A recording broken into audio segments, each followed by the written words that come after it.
En el video número uno hablamos sobre cómo capturar una señal de voz. Este es el video número 2 y en este video vamos a analizar eh, las consecuencias del muestreo. Entonces, ¿qué debemos hacer acá? O sea, lo que sigue después de la captura de la señal es crear un bloque en el cual eh, vamos a apilar un número determinado de señales de voz. Después estas señales de voz las tenemos que muestrear para después realizar todo el procesamiento para así transmitir y después poder recibir la señal que estamos enviando.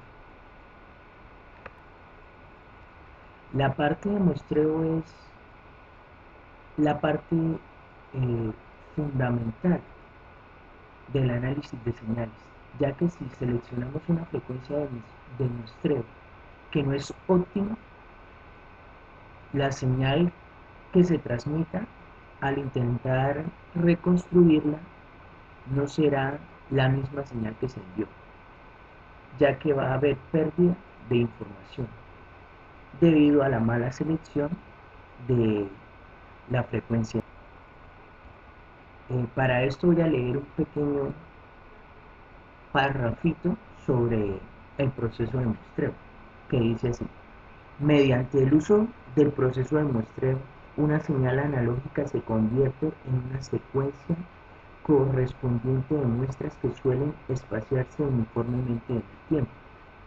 Sin duda, para que un procedimiento de este tipo tenga utilidad práctica, resulta necesario que elijamos adecuadamente la frecuencia de muestreo, de manera que la secuencia de muestreo se defina en forma única y me permita reconstruir la señal analógica. Lo anterior, en pocas palabras, es lo que ya había dicho. Si seleccionamos un periodo de muestreo que no es adecuado, nunca podremos reconstruir la señal al final. Entonces, para tal motivo, este video nos va a presentar mediante simulación qué es lo que pasa cuando seleccionamos una frecuencia de muestreo que no es óptima. Hay una cosa muy importante: el teorema de Naipitz es quien rige la frecuencia de muestreo o el periodo de muestreo como tal. Este nos indica lo siguiente: nos dice que si debemos analizar la señal que se va a enviar, debemos tomar la frecuencia máxima y el periodo mínimo, que sería el inverso, o sea, la frecuencia mínima para nuestro muestreo debe ser 2 veces el tamaño de la frecuencia máxima como mínimo. Luego, ¿qué quiere decir? Que para generar nuestro periodo de muestreo debe ser 2 veces. Entonces, de esto nos queda decir que la regla debe cumplirse siempre. La frecuencia de muestreo debe ser el doble como mínimo de la frecuencia máxima de la señal. Ahora vamos a simular lo anterior. En el primer bloque presentamos nuestra señal, la cual va a ser la señal que va a ser transmitida. Se debe filtrar la señal para eliminar eh, las frecuencias que no deseamos. Acá este parámetro voz PW para mí va a ser el ancho de banda de la señal que vamos a generar. Como es una señal de voz, este filtro perfectamente puede estar en el rango de 4 kHz. ya que pues suponemos que las frecuencias por encima pues como se va a transmitir es voz, las frecuencias por encima pues no nos interesa. El filtro es un filtro pasabajas, el cual nos va a permitir cortar en 4 kHz la frecuencia, o sea, frecuencias por encima de 4 kHz no van a pasar. Vamos a demostrar lo que dije anteriormente. Tomo la señal, la voy a hacer pasar por un filtro y voy a analizar el espectro antes y después del filtro. He tomado un bloque que mi profesor de comunicaciones, el profesor Homero, ha diseñado para analizar la parte espectral, el cual fue diseñado a partir de una máscara, y estas son las condiciones que voy a especificar para hacer mi análisis. Vamos a dar un rango desde menos 2000 hasta 2000 hercios, y el filtro lo voy a poner a cortar la información. Entonces sería, en este caso sería 1000. Se coloca 2 pi porque la frecuencia está en radianes. Es un filtro Butterworth pasabajas. Vamos a simularlo y vamos a comprobar lo que es. Acá podemos ver el espectro de la señal sin muestrear. Notamos que aparecen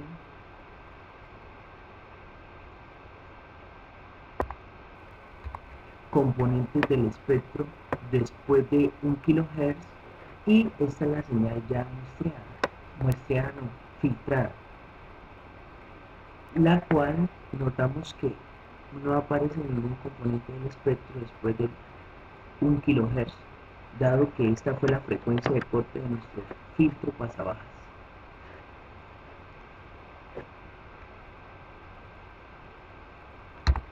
Después de haber mostrado el funcionamiento del filtro pasabajas, vamos a probar nuestro muestreo.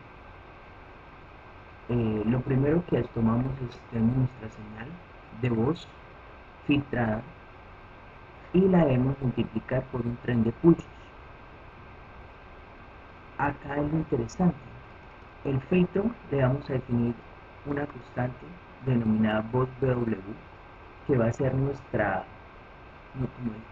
ancho de banda de la señal de voz. A esta constante le vamos a dar un valor de 1000 hercios. Luego, para cumplir nuestro teorema de muestreo de Nyquist, el periodo de nuestro generador de pulsos debe ser 2 veces el tamaño de este ancho de banda. En este caso sería 1 sobre 1, ya que periodo es el inverso de frecuencia y voz W es la frecuencia.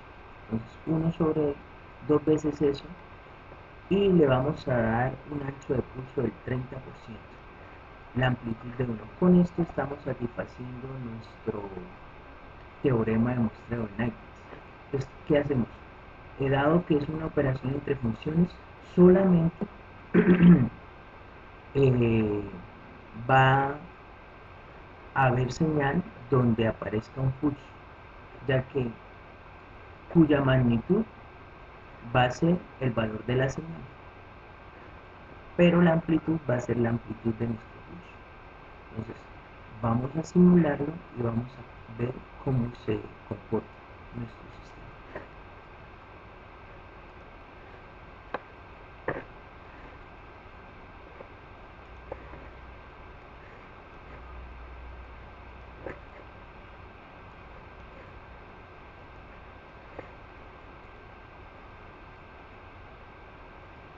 Efectivamente, notamos que esta es nuestra señal que sale después del filtro. Después vemos nuestro tren de pulsos y por último vemos la operación de multiplicar las dos señales que nos va a dar la amplitud de la señal de voz con la duración de nuestro pulso y nos queda de esta forma. Continuamos con nuestro análisis del periodo de muestreo. En estos bloques denominados subsistemas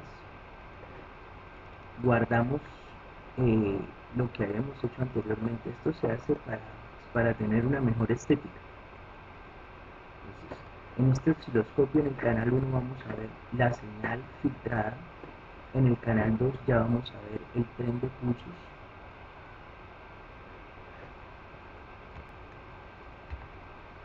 ya operado por nuestra señal.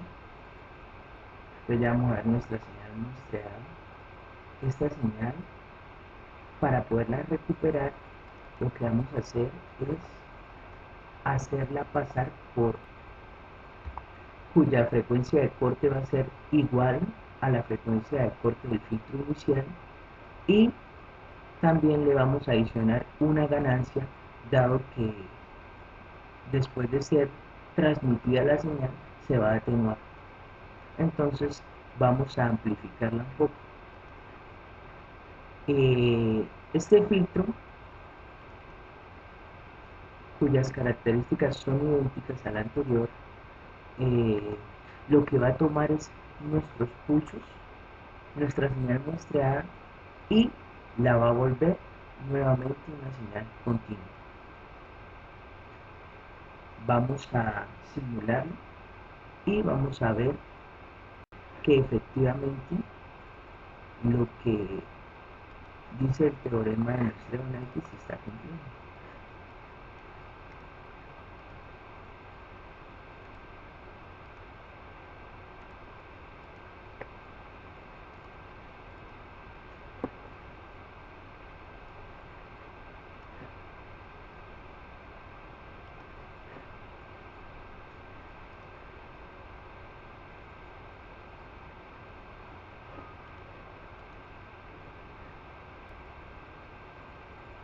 Acá podemos notar que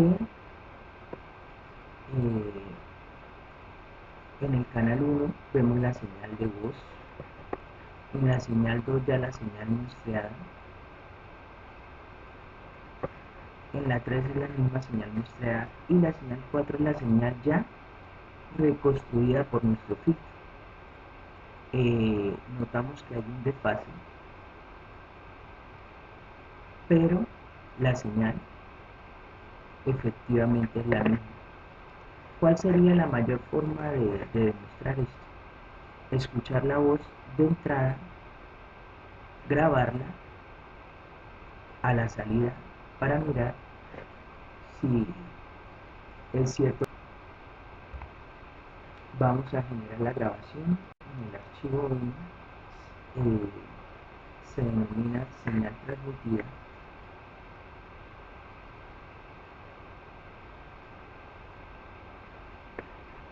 y el archivo 2, señal recibida.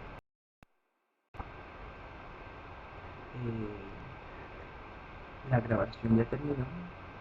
Ahora vamos a analizar si los archivos corresponden.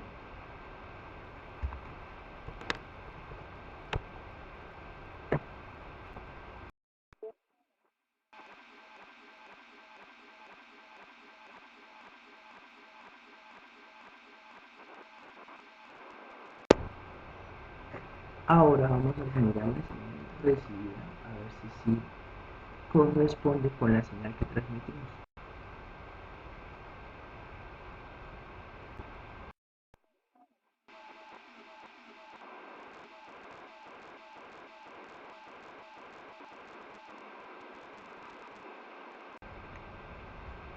Con esto hemos podido comprobar el teorema de muestreo. Muestreamos a dos veces la frecuencia máxima y notamos que la voz que transmitimos es la misma que recibimos. Quiero hacer una prueba más, voy a bajarle la frecuencia de muestreo a la mitad y vamos a comprobar que si hacemos esto, nuestra señal no podrá ser reconstruida. Esto lo hacemos bajándole el periodo, entonces quitémosle el 2 y vamos a generar nuevamente nuestros archivos simulando. Analizando el osciloscopio podemos ver que esta es la señal que estamos transmitiendo, que nuestro periodo de muestreo ha bajado y la señal que reconstruimos no es idéntica a la señal que enviamos. Entonces esto pasa cuando modificamos nuestro periodo de muestreo para que no cumpla con el criterio de Knight.